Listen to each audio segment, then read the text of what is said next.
আমাৰ শাস্ত্ৰ বাক্য কোৱাইটি বাক্যৰ দ্বাৰা আমি আশীৰ্বাদ প্ৰাপ্ত হওঁ। মঠি লিখা শুভবাৰ্তাত কৈছে, সুখ কৰাবিলাক ধন্য, কিয়নো তেওঁবিলাকে সান্তনা পাব। প্ৰিয়সকল, আমাৰ শাস্ত্ৰ বাক্যই কৈছে সুখ কৰাবিলাক ধন্য। কি আচৰিত কথা নহয়নে? সুখ মানে দুখ, দুখবিলাকৰনো ধন্য হয়নে?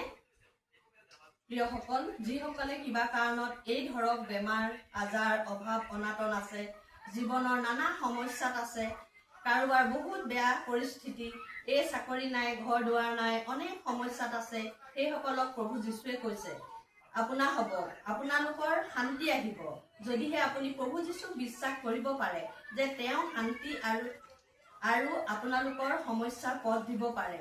মনত সংশয় নকৰি যদিহে আপুনি বিশ্বাস কৰি মই যদি কওঁ তেওঁ চৰণ চাপো, মোৰ প্ৰভু যীশুৱে এই সমস্যাবোৰৰ পৰা মোক ৰক্ষা কৰিব পৰা একমাত্ৰ ঈশ্বৰ তেওঁৱেই হয়।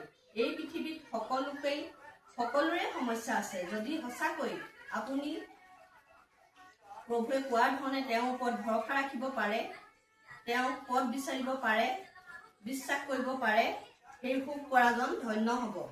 তেওঁ বিচৰা সকলো শান্তি পাব। প্ৰভু যীশুৱে কৈছে, বাইবেলে কৈছে, মই কোৱা কথা নহয় প্ৰিয়সকল।